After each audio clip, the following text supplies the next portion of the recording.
Welcome to ForexTV.com. It's Friday, November 9th. I'm Remy Hokie for New York Forex Market Buzz.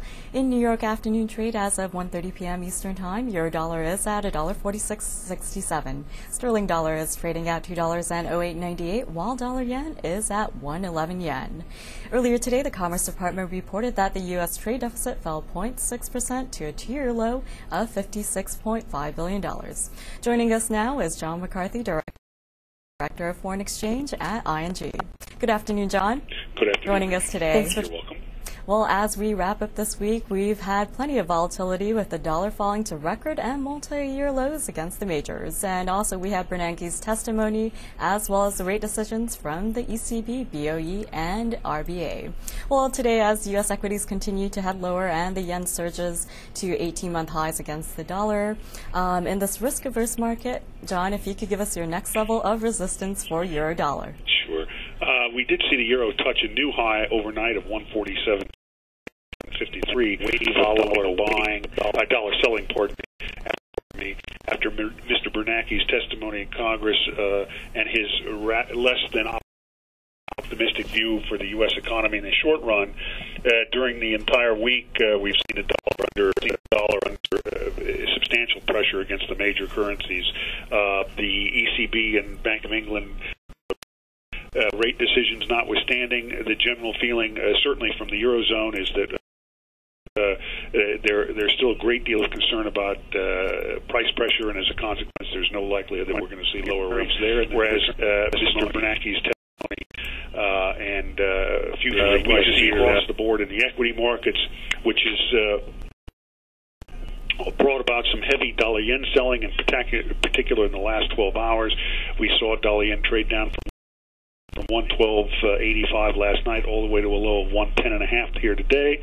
The euro, after setting its high of 147.53, has since sold off a bit because there's also quite a lot of liquidation of carry trades going on in the face of the sharp sell-off in equities. We've seen a drop in euro yen from 166 to 162.25. Roughly, sterling yen from 238 down to around a low of 231.5, and Aussie yen also down about 4.5%, around 101. Next week we should see further dollar weakness. Although again, with the yen starting to gain strength, dollar yen in many respects is probably going to take over a little bit in terms of market importance. There seems to be some interest between 110 and 110.5 to buy dollar yen for the time being, but a break of 110 could usher in a huge amount of yen buying and dollar selling and cross selling as well. So that actually, perversely enough, may actually keep the dollar a bit buoyed against some of the other currencies. We saw the effect of that overnight. Sterling, which had put in a new high of 211.60, has since tumbled to below 209. Sterling yen selling has accelerated. The same goes for the other commodity currencies such as Aussie, Canada, and Kiwi. They've all weakened sharply since their highest levels overnight as people have been selling sterling yen, Aussie yen, Canada yen, and Kiwi yen. That probably will continue as well. There doesn't appear to be any immediate turnaround in the equity markets. So what we'll probably see next week is the euro continue to outperform, the yen outperform, perhaps the Swiss franc continue to outperform, and other currencies such as the pound, the Australian and Canadian dollars. Certainly. Bernanke's testimony in front of the Joint Economic Committee, and also there have been concerns about inflation on the heels of rising energy costs. Today the EU cut its economic growth forecast for the next 2 years, and given the downside risks to the major economies, if you could tell us how you see this playing out in euro sterling. Well, euro sterling has made a sharp rally from around 69.5 yesterday afternoon to way above 70 pence this morning at 70.22. It's dealing right now. Rumors of large bank losses and some short sterling selling, and in general, I think sterling will suffer relative to the euro in the coming days and weeks. again, overall, I think some of these secondary currencies like sterling, like Aussie, will not fare as well in the coming trading sessions. People become a little bit more selective in the currencies that they wish to buy, and I think again, it looks to trade up towards 71, and I do see certain people calling for a test all the way to 72.5. But sterling is very soft in the crosses, and the high end at 211.62 now seems quite offered below 210. So yes, I think sterling will underperform in the next week. Last but not least, before we wrap it up and head into the long holiday weekend here in the U.S., Monday is Veterans Day.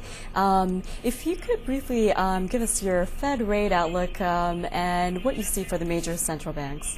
Well, it appears to be a higher likelihood of lower rates here in the U.S. and